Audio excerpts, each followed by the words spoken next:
Bonjour tout le monde. Hello, everyone, and welcome to this fifth and final panel for Art is Work, Work is Art, a symposium showcasing McGill University's Faculty of Education, Lantz Residency Artists and their practice.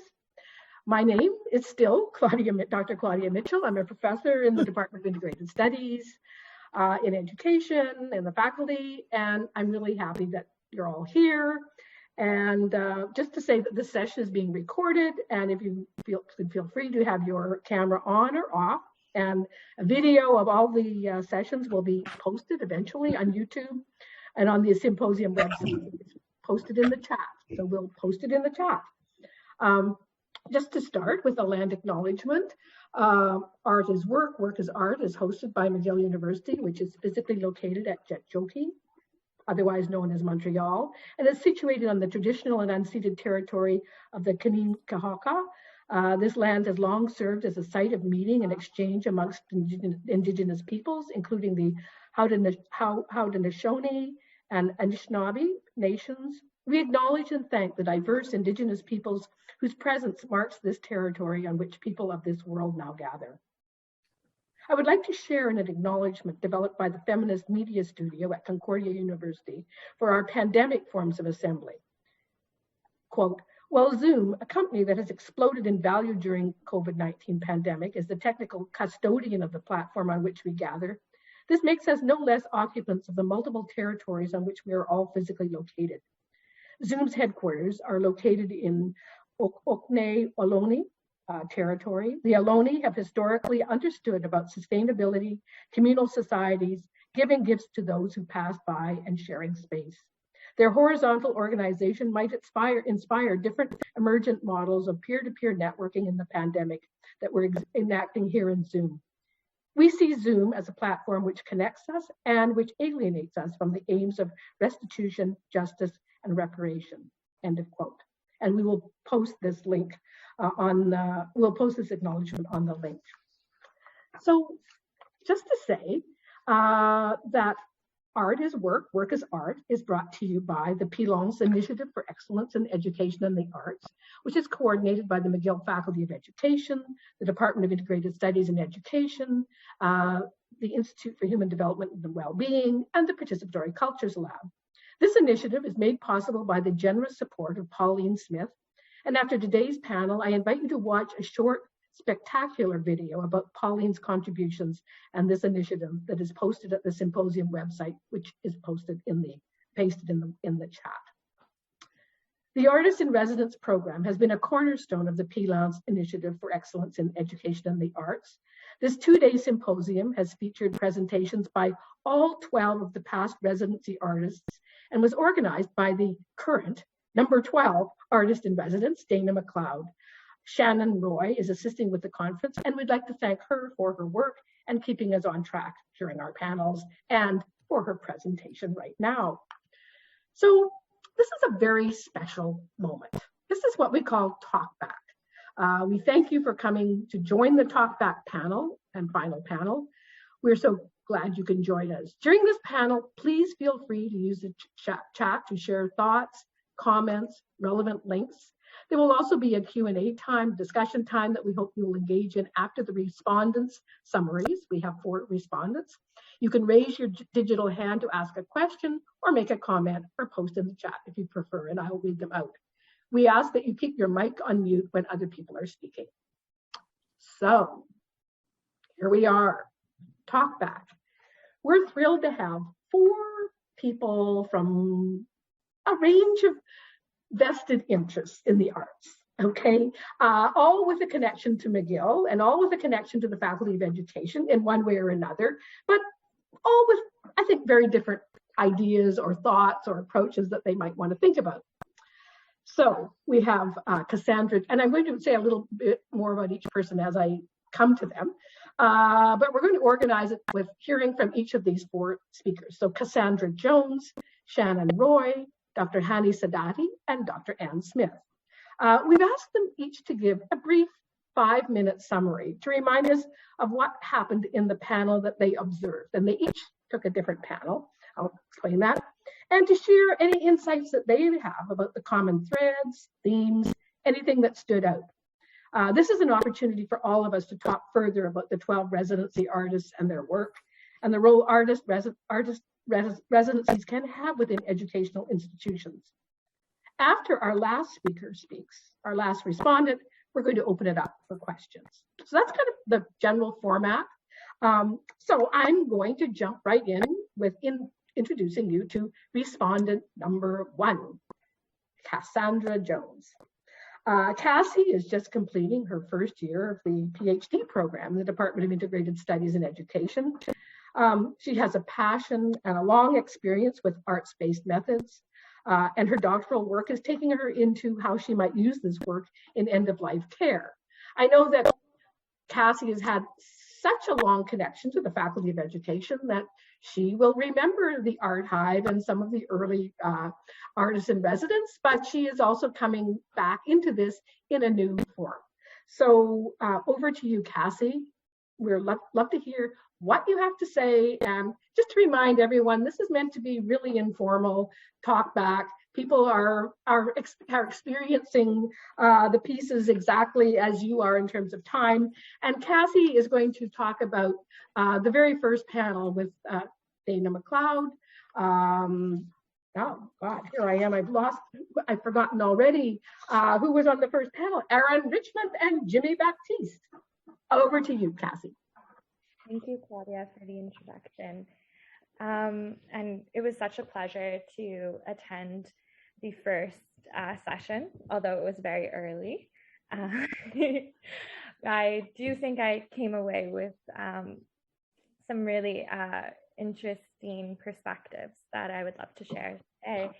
And I think one of the big things that came out of it actually were some of the themes that related across the various artists' residence work. So as Claudia mentioned, Dana, Aaron, and Jimmy were on the first panel. Jimmy Baptiste's work really dealt with the community arts-based projects, where he went into different communities across Montreal and now across Canada, actually, and worked with youth to create murals and graffiti art. So his work was largely participatory, and it was extremely impactful within these communities. Aaron Richmond's work, he's an interdisciplinary artist, and he's a PhD candidate in the history and the theory of architecture program at McGill. And his work really dealt with kind of artists not just making the art, but trying to produce the conditions to make art. So this was really interesting discussion around all of the work that goes into being able to create art, such as getting the residency, securing the material conditions, the studio. And the way he viewed the studio was really quite poetic, and I'll discuss that more after. And Dana's work, Dana helped bring us the symposium today, which thank you very much for that, as long with your collaboration with the department. And her work is super interesting, and I had the pleasure of hearing from her in Claudia's class. So I kind of come at it from having had a longer lecture as well. But her work is around her identity as a middle-aged and queer feminist performance-based artist. And we were able to she was able to share a little bit about her performance piece in Uterine Concert Hall, where she used her body as a space to create music. As well as the work that she's done as she is kind of in her, is kind of finishing up her residency right now, and kind of created these workshops that brought everyone together. So for me, what was really interesting, and I think Jimmy pointed to this as well, as Claudia's opening to the whole symposium around spaces, and everyone's work really dealt with space making and how art is a process of space making. So Claudia mentioned historical spaces, meeting spaces, provocative spaces, future spaces, and celebratory spaces. And I think that kind of framing of the conference, I realized, as well as Jimmy noted, that all three panelists' work really dealt with space. And I'd just like to take a moment to kind of speak to how we saw space through their work, because I think it was super fascinating. With Jimmy kind of being in these communities, we saw historical spaces at play. Jimmy right now is working in an Indigenous community. And this mural that he's creating, first he kind of asked the community what they would like to depict and how they would like to represent themselves, which is quite an empowering and participatory arts-based practice. And we see things like the medicine wheel coming out, the local language. And these reflect, these challenge kind of mainstream colonial histories by putting in Indigenous history and ways of knowing into these murals. And that opens up celebratory spaces. And within these practices of art space, kind of community making, the community came together to reflect on their resilience, which is amazing. And within that, I think what really spoke to me was the message that they wanted to share, that we're still here. And I think that's chilling, and but it's important, and it was then written in their local language. So I think Jimmy's work really shows historical spaces, celebratory spaces, and meeting spaces, spaces of encounter across cultures. And he really did do that in his work by bringing people into different communities than their own, with different languages, with different intersectional identities, and having these cross-cultural exchanges within Canada, which is something really to celebrate here today.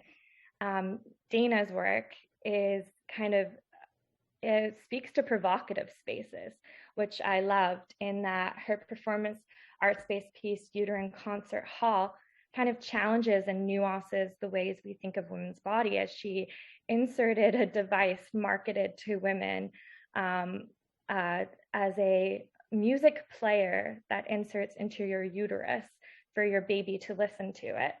And it kind of challenges and nuances women's bodies as spaces of creation, and not just reproductive creation, but spaces of art making. Even the uterus as a concert hall kind of really deals with this concept of space. And also one thing to really celebrate about Dana's work is this idea of meeting spaces. She brought together everyone to be here in this 2-day symposium to gather and to kind of celebrate the work that has been going on for many, many years in this department. So, and her whole workshop series throughout her time of how to cite artists and how for fair pay and all of this, she kind of brought people together.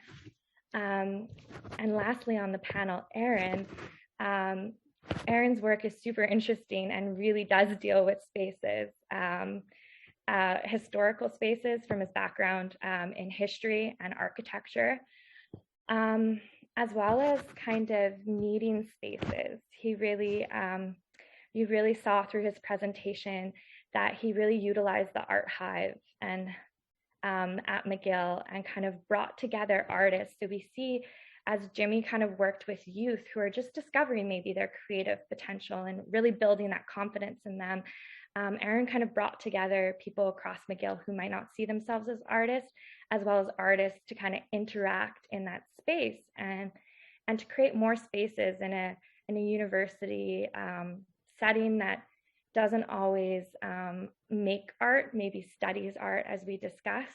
So that was really interesting. And as I had expressed earlier, his work really deals with the materiality of spaces and the conditions for creating art. And one of his projects that really spoke to me was the kind of sharing of the studio space. So he talked about at one of his other residencies, an artist had a studio, which was in a barn, and was a writer. And he had another studio, which he didn't live in. She lived in her space, sorry. And they exchanged the space and went into the other, kind of put themselves in the other kind of creative encounter with that space. And they were able to kind of work on each other's work, just pick up where they left off without discussion. And I think that's so interesting, kind of the intertextuality that it has, that we don't need to really use words, that we can be so inspired by just how someone moves within their space and uses their space, that we can just pick up and create. It's kind of fascinating and novel to me. And then they exchanged letters, so bringing that kind of language, artistic language into that. So his work really deals with kind of the poetics of space. And I think there's also something very real about his work, in that he talks about trying to produce the conditions to make art. And so lastly, I would just say the other themes that really emerged to me was the vulnerability in this type of art making, putting yourself out there, especially Dana's artwork, and using her body in this way, and coming into these kind of traditional classrooms and speaking about this, about these practices that kind of queer the body and make us think about the body in new ways, and puts her body, in a sense, out there into the world, is very brave. And so all three artists were very brave. And they talked about the precarity in art making. And I think that's something that needs to be more spoken about. How does the institution support these artists? How do we pay artists fairly? And how do we kind of recognize this in society at large? And lastly, they all were engaged in deep community making. And I think that's the power in offering these artist residencies, is building this community across many, many years. And what they bring now into the world was so interesting, and how they've built on this work and have gone on to do such extraordinary things. So thank you very much. And I did your work justice, but you can see their artwork and go to their websites to hear more about it, because there's just so many fascinating projects that they're engaged in. Thank you so much, Cassie. That's that just really, well, you captured so many pieces. And of course, Dana and I were saying possibly we're the only two people who've been at every session. So this is like really, for if you didn't have a chance to go to that session, you will be able to visit it online. We've recorded all of these. So I think Cassie's really given us a sense of that, but also just really thinking through all the different thematic areas that people would pick up. So thank you very much. And now I have to go back to my 10 million pages of notes from that one session to say, oh yeah, well I had a big box around vulnerability as well, but then other things. So thank you. I think that's really, really interesting. And we'll look forward to hearing from other people in the audience after we hear from our 4 respondents, if you were at that group or you have something you want to ask about. So thank you. And I'm going to move on to our next respondent, Shannon Roy. Shannon, you've already been, actually, pardon me, Dana, Claudia, and Shannon have been at every session. So Shannon, likewise, the full menu. So Shannon, you've met. She's been posting in the chat. She's been helping to organize this event. You've probably had emails from her. She's been everywhere. And when she's not doing that, she's working, she's just completing the first year of her PhD program in the Department of Integrated Studies and Education. She brings a rich background in the arts. She's a photographer. I think she may want to organize a doctoral artist in residence program. Hard to know what will come out of this, but definitely brings a strong background in the arts. And over to you, Shannon, to hear from you talking about the second panel, which was with Debbie, Maya, Lou Shepard, and Kamal Lamakurad. Over to you, Shannon. Great. Thank you so much for the introduction, Claudia. I have the pleasure of speaking about panel 2, which was Deborah Mia de Lima, Lou Shepard, and Kamala Mackerel. What I think that I will do during this is give a brief summary of each of their presentations and then talk about the relationships that I see between all of their work. I'm going to start with Deborah Mia de Lima, and Deborah practices the art of dance. And she speaks about dance as language and knowledge. Dance as a language is expression and externalization of intimacy, and dance as knowledge is a way of understanding and knowing the world, a way of existing. And that was Deborah's focus during her residency, Dance as Knowledge. She also speaks about art as process versus product. In terms of process, that to her means that a student creates based on what's within them, and product is that students create based on something that the teacher brings to the student themselves. And her focus was on process during this, during her residency. She speaks a lot about teacher-student relationship, and she talked about the bridge, and that the bridge is not between student and teacher, but within the students themselves. And so these internal bridges within students are the connections made within themselves, and that it's art that comes out of these. She also talks about the student-teacher relationship and the equality within this relationship, and how it's not a hierarchical relationship, but how student and teacher learn from each other. She speaks of how students that have the opportunity to use art that deals with the body then have the ability to embody sensitivity and empathy. She ended her presentation with an interactive experience for us all, where we closed our eyes and we had a meditative experience where we breathed and we listened to our body. We placed our hand on different parts of our body and listened to what it had to say. And this was a very beautiful experience for me, and I'm sure for many of us, and very enlightening. Then we had the opportunity to listen to Lou Shepard, and Lou's work is about sense of belonging, love, and connection. He talks about his work in regards to Nova Scotia and the complicated relationship with the colonial aspects of the land, and that has inspired much of his work. Lou's particularly interested in language, and that's inspired a lot of his artwork. He created a performance of a reading of Treaty 7, where he read it out loud in public. And the experience was intended to be one of overwhelm and confusion, because the actual treaty itself was written in a language that was not able to be read by the Treaty 7 people. And this caused great disconnect and pain. And the overwhelm in the performance was meant to represent this. He speaks of a project called Silent Spring in Montreal. And this is about the loss of birdsong in our urban environment in Montreal. And he took the threatened birds that have been displaced in Montreal, and he turned their songs into spectrograms, which are sound images of their calls. And there is pattern, rhythm, and frequency in the sound and in the images. And then he took these spectrograms to McGill's music department and turned them into music. He also talked about Murmurations, which was a project.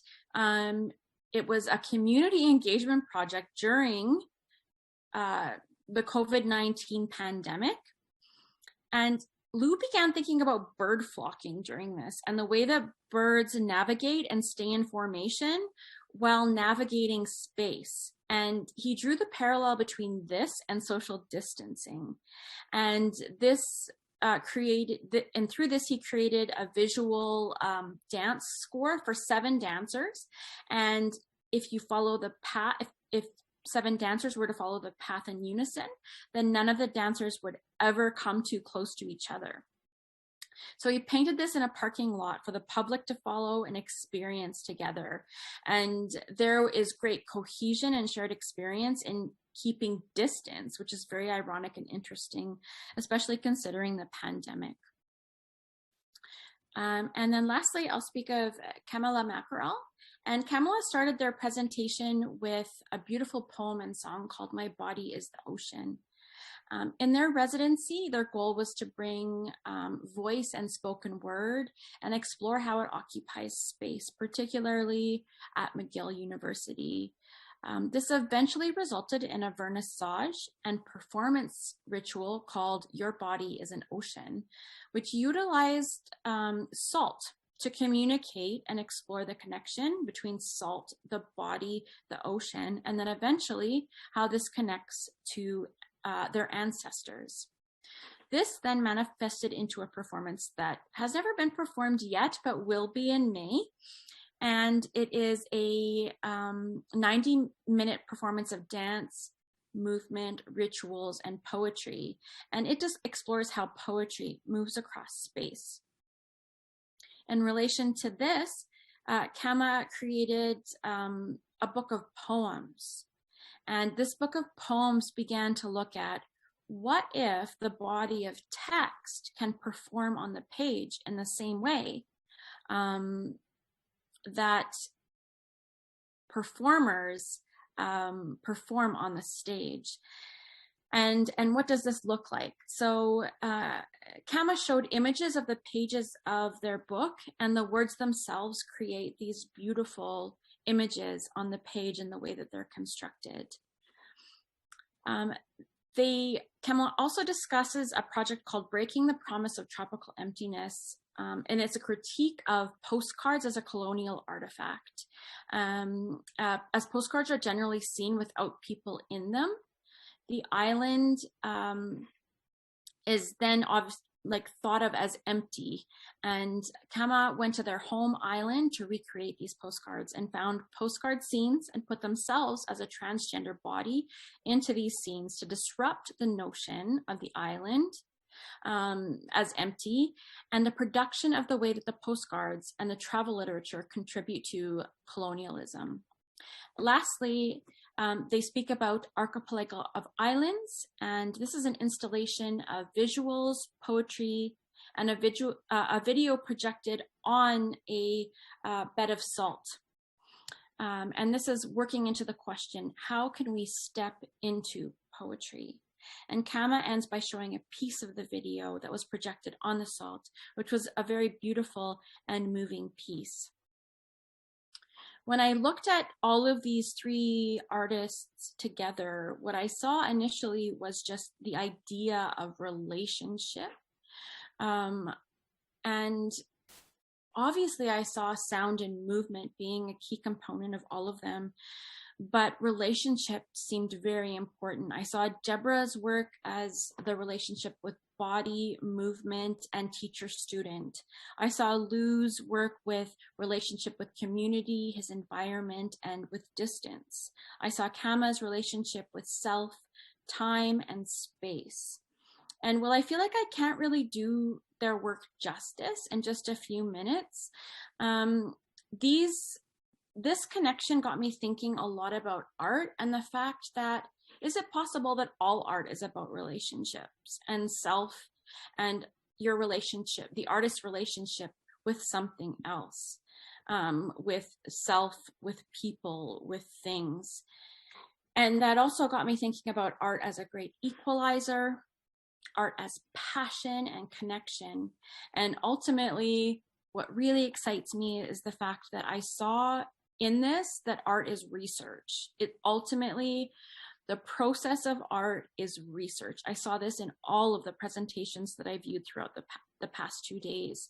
The process of being an artist mirrors so much of what I've been doing as a researcher. And it reminds me about the parallels between these two things.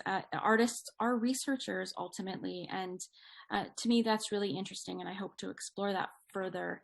I really enjoyed listening to all of the artists, and particularly getting to delve into these particular three artists. And so thank you. Thank you for that. Thank you, Shannon. It's just a school bus driving by and a whole crowd of children in front of me. So hopefully you can still hear me. But thank you. That was really hard, so easy to pull together and so hard to pull together because there are so many different themes and areas and so on. And you did a wonderful job for opening up for more discussion with everyone else.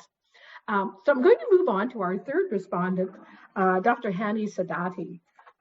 And Hani is currently, well, at least up until midnight or so, a postdoctoral fellow on an arts project looking at Canadian youth talking about their experience of the pandemic. But his own doctoral work has also drawn on participatory gaming as an art form and research creation. So brings a lot of experience already to the idea of art making. I think it's worth noting that Hani and the Artists in Residence program at McGill have the same history. They started the same day. Hani arrived in Montreal at the end of August 2015, just before his birthday on September the 11th.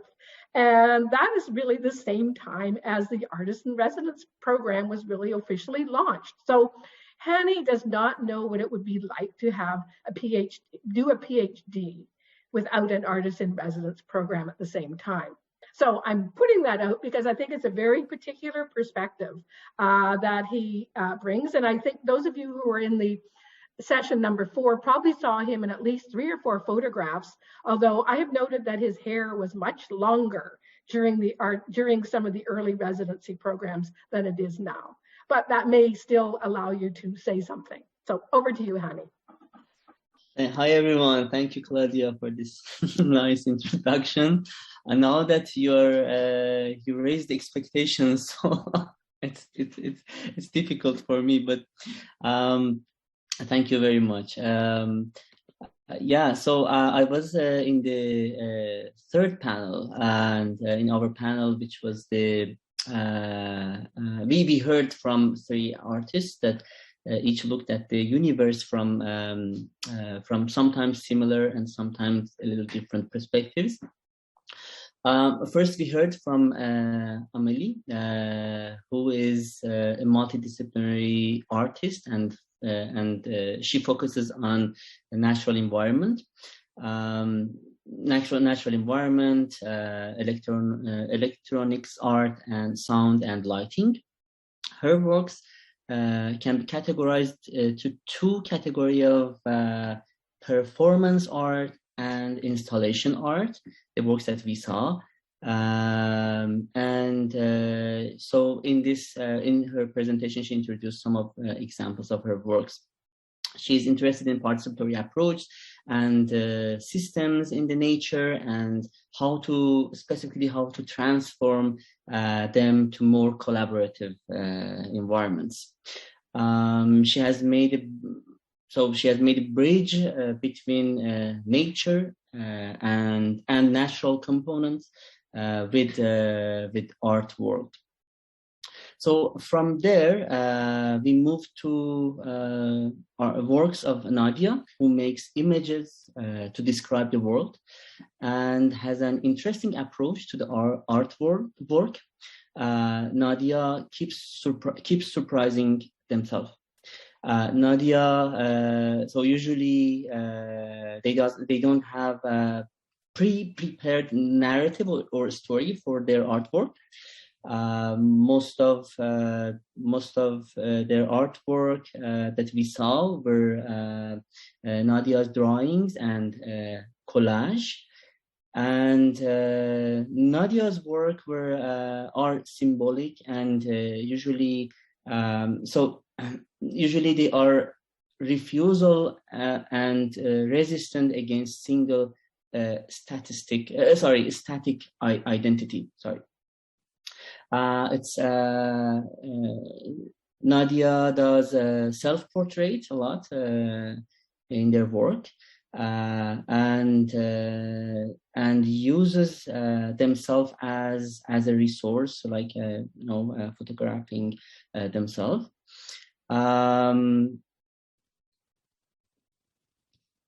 They also teach. They teach drawing to youth. So that's it for. So from there, we moved to a different genre of art that came to the panel by Jay, who is a multidisciplinary hip hop artist and community worker. He is a rapper, music producer, and performer with an extensive experience in this field. He is the director of NBS Studio, which is a nonprofit youth music studio, and he mentors and teaches youth through many disciplines in relation to hip hop music. We heard from him. He has been inspired by different aspects like life, spirituality, notions like duality, reflection, creation. We had the chance to see the world a little bit from his perspective, and he ended his presentation by a powerful song of his work called The Beloved. It was nice seeing variety of perspectives of the world, and especially describing the world with various formats. It was like our panel was moving from installation, performance, type of art, which involves body as well, to illustrations, drawings, visuals, and then to the format of art that you hear. It's auditory. I saw common concepts like resistance, rethinking, reimagining, and self-reflection in these presentations. And it was interesting that the panel covered the connection with the nature, with the society, and with the self. So it was in the artwork. So that point was also interesting for me. Yeah, thank you. I think this is it for me. I hope I could at least summarize part of their work. But we can discuss more about. Yeah. Thanks. Thank you. Thank you so much, Hani. Thank you. So our fourth respondent, I'd like to introduce you to Dr. Ann Smith. Ann is an adjunct professor in the Department of Integrated Studies and Education. I have to read this off to remember what you do. She's a feminist scholar. She's an editor. She's also the managing editor of Girlhood Studies. Ann, who is in another room in the same space that I'm in right now, has been associated with McGill for quite some time. And I think she has a unique perspective amongst many unique perspectives in that she has experienced McGill without artists in residence and McGill with artists in residence. So this is but I don't think anyone else on this panel can claim that. So besides me, but I'm the moderator, so I don't count, but you do. So over to you, Ann. Thank you. Thanks very much, and thank you for inviting me. I want to begin by complimenting all three artists. Their presentations were wonderful, inspiring, and made me regret even more than I did already the fact that I spent almost no time in the art half. Along with all those students who claimed, I have no time, I've got this and that to do, I'm very busy, I fell into exactly the same category and have lived to regret it ever since. I've always thought of myself as being completely unartistic. And I can't do things that artists do, but I can do things in a kitchen. So when Laurie started speaking about recipes and tea towels, I thought, that's my kind of art, except that we call them domestic arts, and they don't feature in the world at all. So what I want McGill to do is start a domestic artist in residence program. I mean, it would be really nice because I promised, but COVID intervened, that I would teach basic sewing to people who were interested in the art half. And I got together patterns and fabrics, and we were in the process of getting sewing machines when, everything fell apart and, space became a different kind of situational liability altogether. So the one session at the Art Hub that I did attend was Maria's Christmas card making session. And it was just so enlightening because I saw people like me suddenly being able to make things that they really thought were quite nice. And the process was so lovely, sitting around a table doing things and copying what Maria was doing, and then thinking, wow, this really works. That was amazing. And the only other thing about the Art Hub that I want to mention is, when those coloring books for adults first came out, I thought, how daft. Like, who on earth would want to color in as a grown-up? I see some of you are nodding, so you agreed with me at the time. And then I went to the Art Hub and spent an hour coloring in. And I thought it was a most amazingly relaxed and thoughtful process. Staying inside the lines, of course, because there's no way I could ever countenance coloring outside the lines. That's like not following the recipe as far as I'm concerned. And I really, really enjoyed that Art Hub activity. So I loved seeing all of Maria and Laurie's pictures of the Art Hub and, what they did there and all of those glorious representations of people enjoying themselves. So thank you to your artist in residence just for those very limited experiences of the Art Hub. Then to get a little bit more serious, the Day of the Dead, you saw a picture of that in the in Maria's illustrations. And I remember that going to see that installation so well because it coincided with the time of Trump's triumph.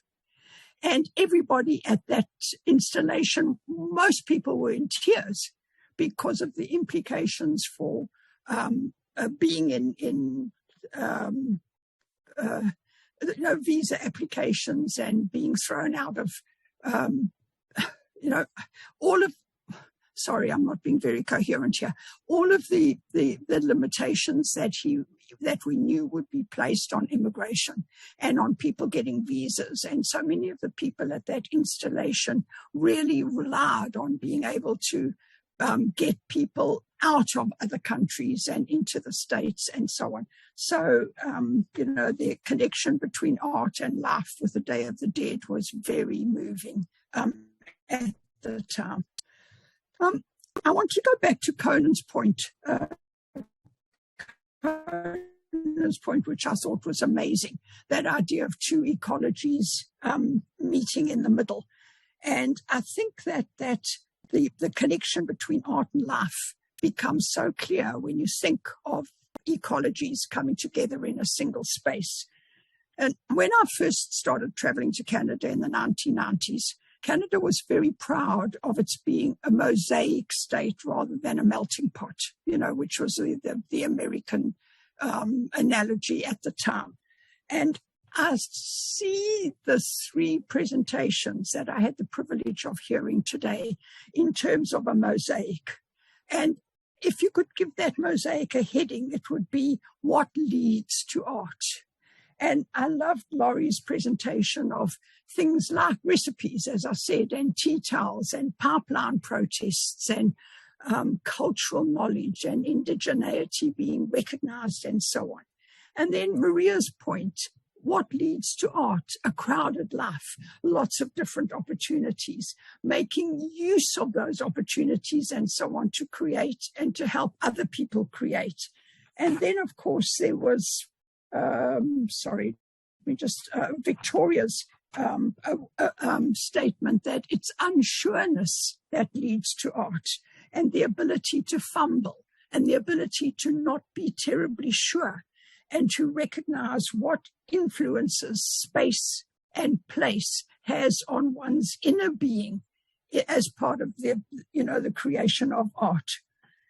And I loved Cassie's example in her summing up a few minutes ago of those shared spaces And I'm sorry now I didn't hear that presentation, but it's all going to be recorded and on YouTube. So, we can go back to it.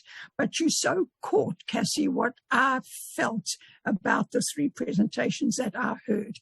That movement through space and Victoria's comments about hard places and hard walls being transformed into textiles and fabrics to make soft creations out of those, the memory of those hard places. And in summing up, people, I think that we now need to look forward. Virtual space and virtual place has become the new norm. We can't have an archive just yet. You can't do the kinds of things that we did before. So I think we need to embrace what we have learned in terms of virtual spaces. Nostalgia is okay. I mean, there's a wonderful place for it and so on. But we risk being trapped in the past if nostalgia takes over from the idea of what can we do with what we have learned. What lies ahead must become, I think, more important than what went before. And how can we use what we've learned in this entire 2-day symposium, conference, presentations to move forward and to go on creating art? And thank you for the opportunity to hear this and for inviting me to be a respondent. I thought it was a great honor. Thank you. Thank you. Thank you, Anne. I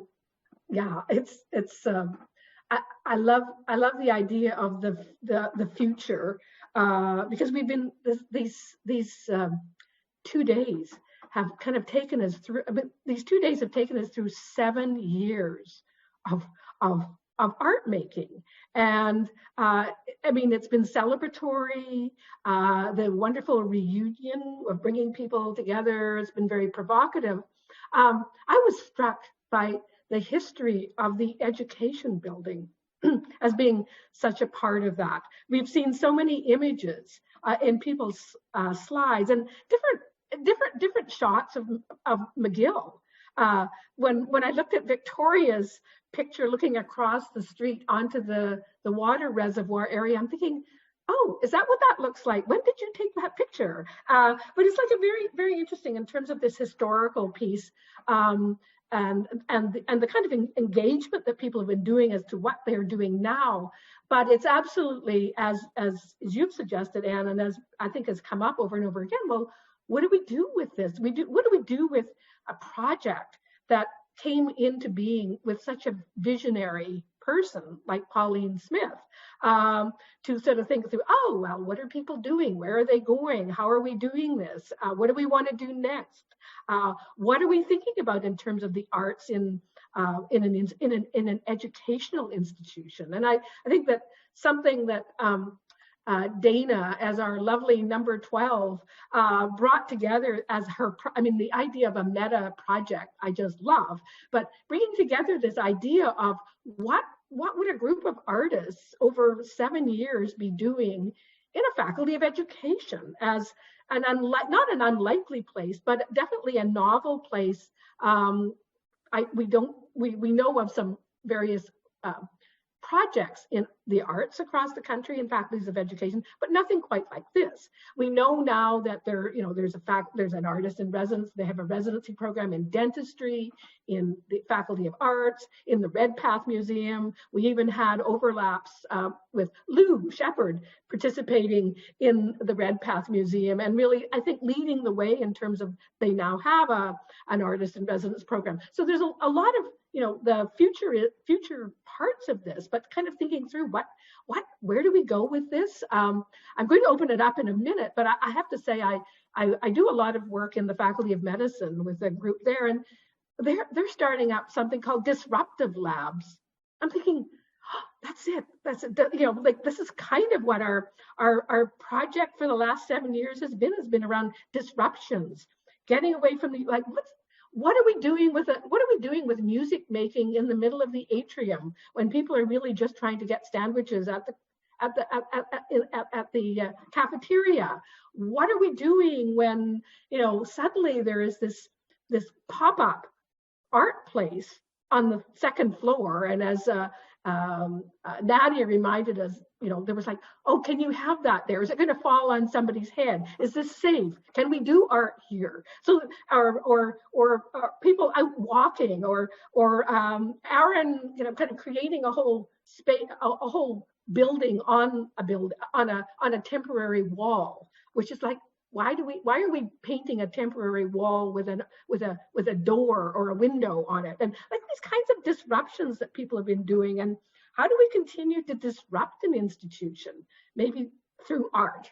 I mean, there are many other ways to disrupt institutions, and probably some of them aren't very legal or they're very dangerous, but I don't know, maybe art, well, is art dangerous? Yes, it could be. But what kinds of disruptions? And we've heard like 2 days full of disruptions and interventions and resistance and healing too, and also thinking and bringing people together. So many pieces so many themes that have come up. And then we've heard so many quotable quotes. I can't wait to get to the transcripts of this. Like, who said, we could have like a quiz.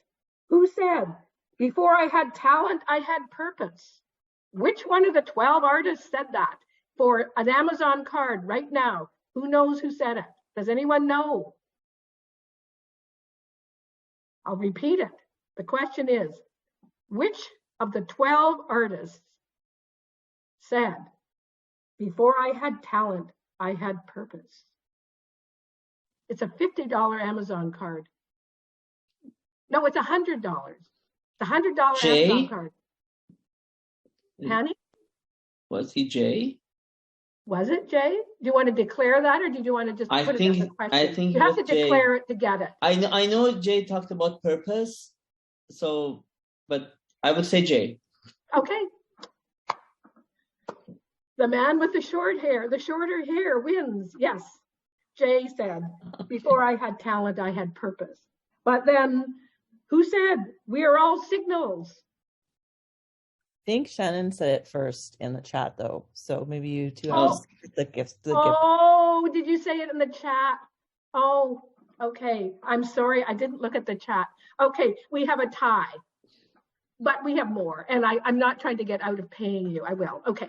But the idea of the quotable quotes of this, like the richness of what the dialogues, the discussions have just been so marvelous to kind of think about. And as I say, I think that when we go back over the viewings and reviewings and transcripts, and we'll come back to, you know, what else we might do in the future, like tomorrow or later tonight. But these very profound thoughts, and truly, Hani and Shannon, I promise, if there's a gift card, you'll both get it. Okay, all right. So I think I'm gonna in dangerous territory for opening up any more Amazon gift cards right now. But I'd like to thank our 4 respondents for really providing superb summaries and provocative thoughts and questions going forward. They were summaries, and they were beyond summaries in terms of helping us think through. So I'm just going to open it up, I think, at this point, and see what people would like to say about anything that you experienced during the 2 days here at this event, not somewhere else, here, but also in relation to the role of artists in residence or artists in education, in educational institutions, or anything you heard about the art pieces, the reflections, the spaces, so many different themes that people brought up over here and during the time. So the floor is open if anyone would like to jump in, and I would ask the respondents, you can continue talking too. Like, you're not silenced now. If anything you would like to say. So who would like to say something or ask something or comment on something or come up with a quote that you think nobody will be able to guess, but it has to be legitimate and true and not just make it up on the spot. Okay. All right. Over to anybody.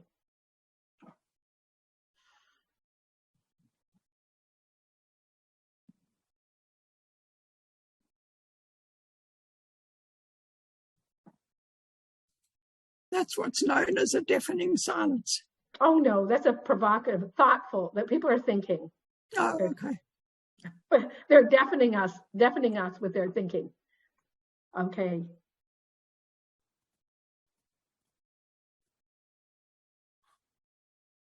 Okay, we're getting comments. So Maria says she has to go. Thank you for these amazing panels. I enjoyed the symposium. Well, thank you, Maria, for starting the whole thing off, getting us going in terms of this whole project. So thank you. Thank you. You're allowed to go if you're going to go make art. Okay.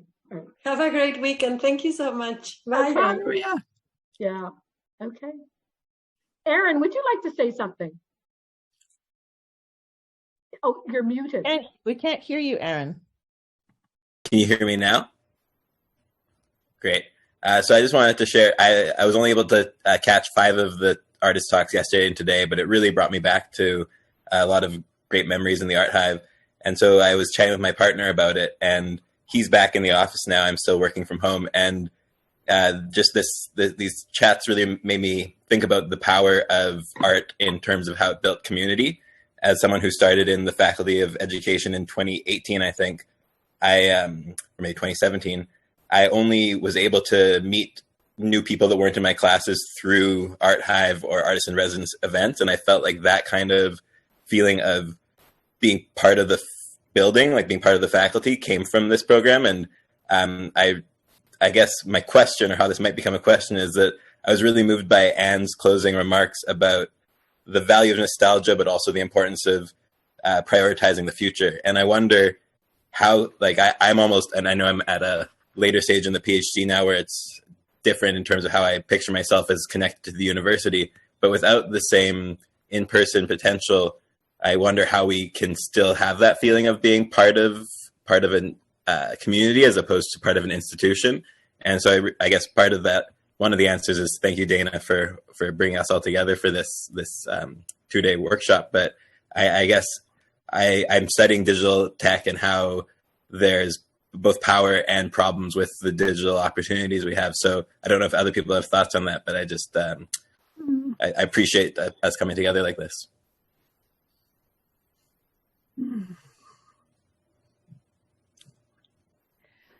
I think. Does anybody want to jump in on that, weigh in on that question? It's a great question. And also maybe just to acknowledge for Anne's benefit, Aaron reminded us in the chat that you did also attend his manifesto writing workshop, and not just the cooking ones and the Christmas card ones. So, got you, Anne. Okay. Got me indeed. Got you, yes. You're right. I remember that. Okay, good. Yeah. Okay, so. But I think, no, sorry.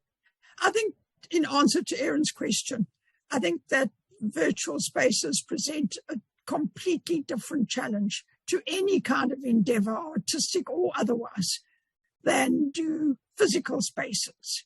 And I think the big challenge in looking forward is how can these virtual spaces in some way replace the actual. But then, you know, when this pandemic's at an end, we can go back to actual spaces. But I think we need some artistic endeavors to mark this period of transition and uncertainty. But I'm not sure how artists can do that. Thanks. Cassie, do you want to jump in? Yes, I thought that was, thank you, Anne and Aaron, because I was thinking about this. Because I also think the virtual spaces hold so much potential, and they're so accessible and easy to kind of use from anywhere. And they've provided us with so many opportunities to live in different locations and study, and in some ways have bring us further apart from maybe the university community, but closer together to family potentially, or partners. And so it's quite interesting in the personal lives and how it works to bring us to conferences and symposiums across the world. But I also think there's so much value in physical spaces. And I think part of Erin's talk that I went to see was reimagining conditions. And I thought that was such a great kind of phrase. that could be applied here, because I think we also have to, I feel we're going so virtual, but I also think there's something to be said about going outside. And what about if we continually reimagine the space as always having to be virtual if it's not physically within the walls of institutions? But what about if we moved institutions outdoors? There's so much potential for land-based learning, with although it has some risk, obviously with COVID, but lower risk. And so I think imagining those potentials of like, what type of art can we make and what type of art hive could we have outdoors?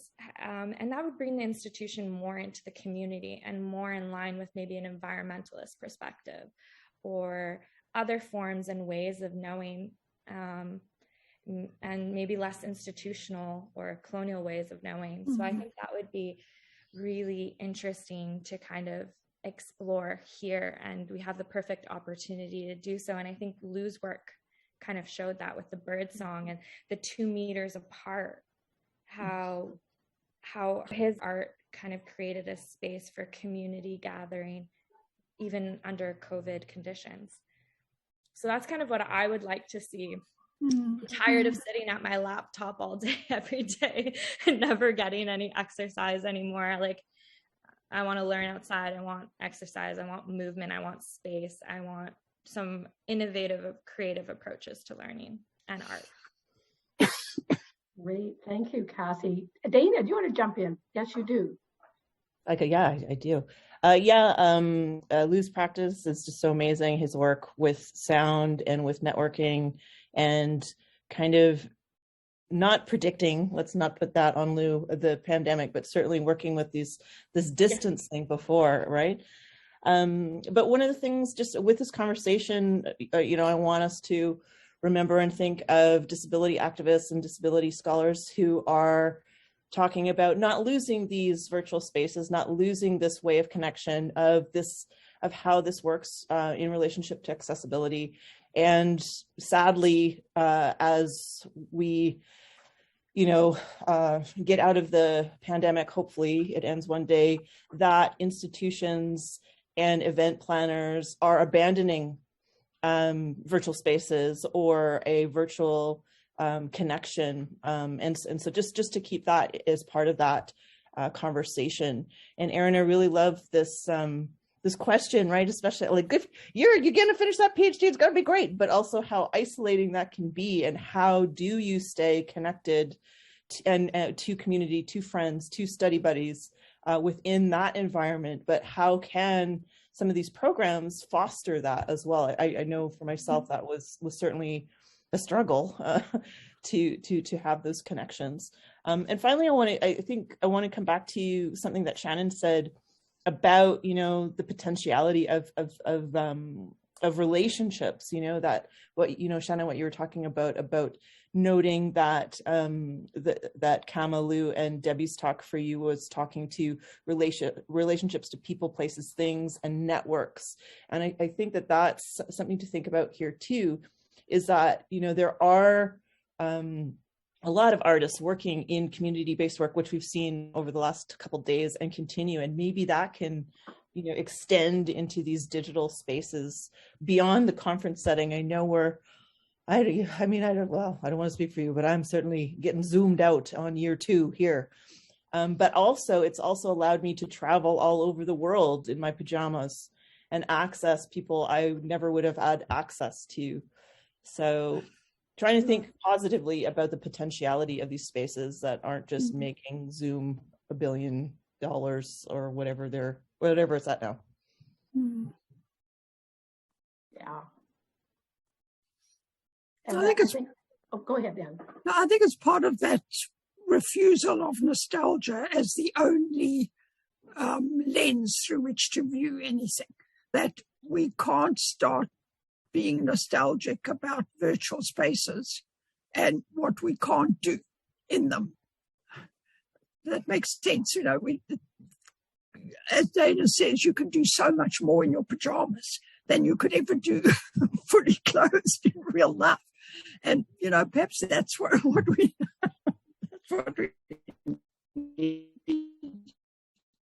I love Cassie's to picking up on it. focus on. I love the idea But of it's the how that's the issue really was about.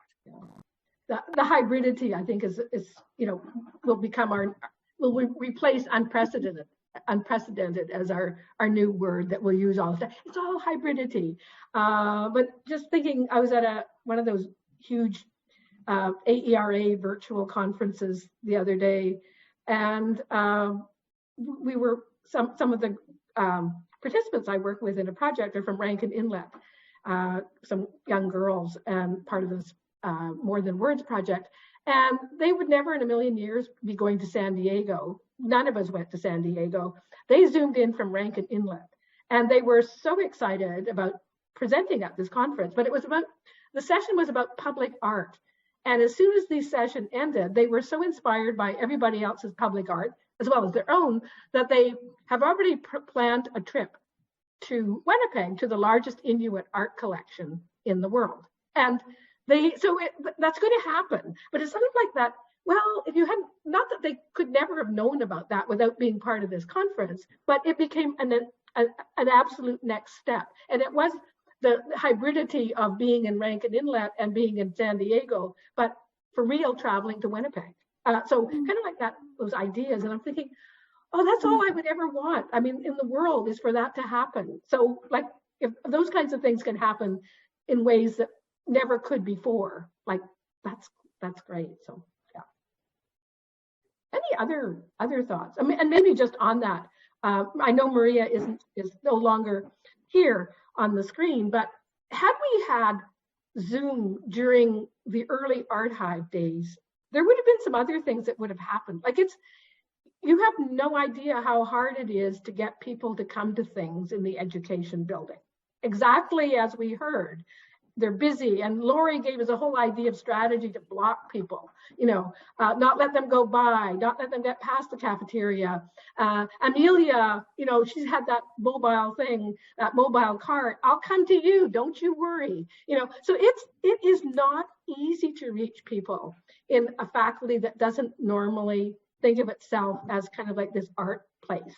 And way more people participate in virtual, it's hard to say what would people have done then, because now we know now. But there's way more possibilities to still have these kinds of high, virtual and in-person things that I think could be very positive. So that's just me. Any other thoughts or ideas or futuristic? Close your eyes and imagine the world in tomorrow. What we might do to keep art going in educational institutions. Well, we know also that lots is happening already. I think that's another piece of this. But we've also seen the benefit of having kind of the impact of having dedicated artists doing this work as well. So any thoughts about that? More thoughts, ideas?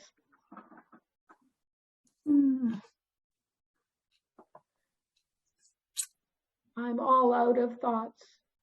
It's an air supply or something. Shannon. It's made me think about youth, and when I was working at a brand new high school in Calgary, we actually applied for a grant and got, I was the art teacher there. I was the only art teacher in the whole high school. But we applied for a grant and we got approved to bring in an artist in residence. And he came in and he had his own space, and he would come in and he would just create. And we weren't sure like how it was going to happen or what was going to happen when it came to bringing him in. And we didn't really have any plans. We just wanted him to come in and just make and see how the teens interacted with him and what this did, kind of like what this did for them. And I was so delighted. It was odd for me as an art teacher, because I always felt like, I'm the person that the teens come to when they want to make art. But we found that like so many of the teenagers who hadn't enrolled in art as a class we're going to him and we're going to his room and we're coming in and we're painting with him and talking to him. And it was such an amazing experience, because I came to this realization. I don't know why, some students weren't enrolling in art as a class. And I don't know why they felt more comfortable going to the artist in residence, but I did know that it brought more students towards art, and it brought more students engaged in education. And that was a beautiful and wonderful thing to see. And that, for me, solidified the importance of artists in residence in every school. So yeah, well, I don't have a ton of experience regarding artists in residence in universities. I've seen the benefits of it in high school, and I just thought I would bring that story in since we're talking about it. That's great. I think sometimes students don't take art as teenagers because of the pressure of what it might do. Like, what if I enroll in art? What if I'm not good? What if I don't get good grades? But there's this person and he makes really cool art, and I'm going to go and see what he does. And there's no risk really involved in that. And I think that's where some of that, that additional engagement in art came from, So, yeah. I just wanted to share that. That's great. And I think that is, of course, the other very, very generative to think about, where else can those of us who work in education, where else can artists and residents be? And in schools and daycares, early child, there's all sorts of places that if people encounter the benefits, and I think we see this in writers in residence, the Children's Book Council supports writers in residence. So I think it's like also recognizing where these are valued, and how when people who are learning to become teachers or doctors or whatever also encounter art, what else can that do to their practice or for their practice? So I think seeing that firsthand is and telling us about that is really important. Any other thoughts? Cassie, are you leaning forward to say something? No, I was just thinking about what you said about disruption. I thought that was really interesting as well. Well, I think I'm going to take that back to the school. It's the School of Global Health, but they came up with this term, and I thought, oh my God, this is, and they actually were talking about having art making spaces for young people to come in and make things. And I'm thinking, oh, but we had that, but it's it's reinvented in a new way. Like they're very interested in, it's a group of people in global health who are really interested in youth and mental health. So they're sort of wondering, like, what would that look like if you had this whole, disruptive lab that's focusing on youth and mental health, and how might that serve homeless youth, or how might that serve youth in a whole range of areas, and what would it look like if you had a maker space? I'm sort of sitting there thinking, oh, I think I've got the perfect idea, but it's coming from them and it's coming from somewhere else. And I think it just kind of shows this. It's a kind of a demonstration of things move on, and they kind of, oh, I'm not going to get into those, those Rolling Stones or whatever, but they pull up ideas along the way. And I'm sitting in that space with those global health people. So I'm thinking, yeah, let's do that. Let's think about that. And we all are in that way. And yeah, I think that what counts as art is changing. And this small section of your workshop, symposium, and so on made that so evident that in the old days, what counted as art was the production of, say, a picture or something constructed. Whereas these artists in residence have indicated that art isn't just about a structure or a painting or, a picture or something. And I think that having artists in residence in more spaces will further that notion of what counts as art. so that people like me who see themselves as completely unartistic might actually get a different view of themselves as being able to construct something or think in a way that other people see as artistic. And that might be a good thing. Right. Just might. I think, yes, absolutely. And I think I'm going to direct this a question or a comment that kind of going from this what is art and art in institutions back to Dana, because it's also about your question about back to the future. Where are we? Those of you who were in the first session long time ago at 8 o'clock yesterday morning might remember hearing about a book. So Dana, do you want to just pop up, bring on the book idea again? Over Sure, to you. Sure, but Shannon, did you have something in that? Oh, I'm sorry. I saw that Shannon had her digital. Oh, I'm so sorry. That's all good. Oh, that's okay. That's okay. I can come back to it. Yeah. Okay.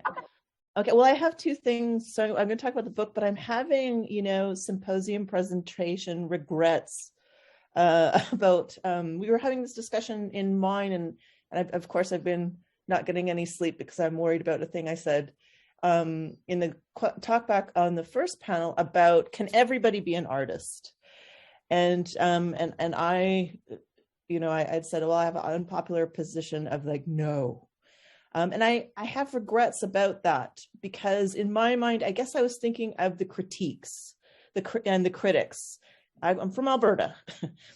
There's my disclosure. And where, it was brought up that art was a luxury product, that artists were luxury products. Why is my tax dollar paying for you to make that thing, kind of stuff? And really, and just like, hearing everyone talk over the last couple of days, and Anne, especially with this comment you've just made, it's arts-based. I guess I'm so hung up on this term arts-based methods because I love arts-based methods, and yes, everyone can engage in them. But I guess I was just so blocked by, my kid could do that, or let's, close down all the museums, and this kind of presentation of artists as elitists. So anyway, so that's I just wanted to clear that up because it's been gnawing at me.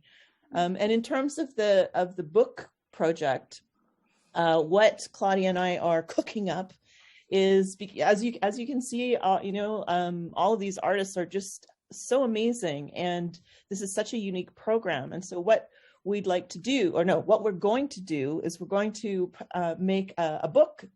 And we're going to have contributions from each of the artists, and those can range in whatever form they want, like whatever serves them best, sort of similar to the symposium. When I approached everybody, all the artists for the symposium, it was, my pitch was, what works for you where you are right now? I'm in it right now, and this is my project. But you don't necessarily need to talk about the artist residency program when you were there. And as we can see, a lot of artists talked a little bit about when their time in the artist residency program, but also since then, and I just think it's so amazing the proliferation of work that has been generated by these artists, since, during, before they participated in this project. So their contribution, I say that because, maybe that's a poem. I'm thinking of Camilla Mackerel's work. Maybe that's song lyrics. I'm thinking, Jai's work that his performance earlier today. It might be a manifesto. It might be a script. It might be a traditional publication. And so then my pitch to you, dear moderators and participants in here, is we're also looking for scholars. We're also looking for people to write about each artist. So if you are interested in doing that, please write to me, and I'll put my email in the chat if you don't already have it.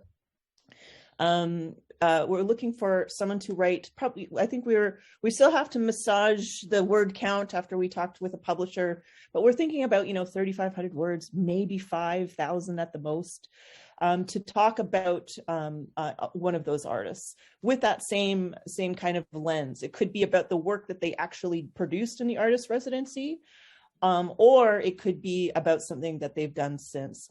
And really, again, similar to the symposium, just by putting us all in the same room, we're generating these conversations and demonstrating the importance of artist residencies in specifically the Faculty of Education at McGill, but hopefully that kind of perforates, because Shannon, I really appreciate this point you're making about different sites. Like, instead of cops in school, why don't we put artists in schools, and having an office there. Again, I guess shout out to everyone who was in Alberta as well, because, I went to high school 1,000 years ago when we had a cop.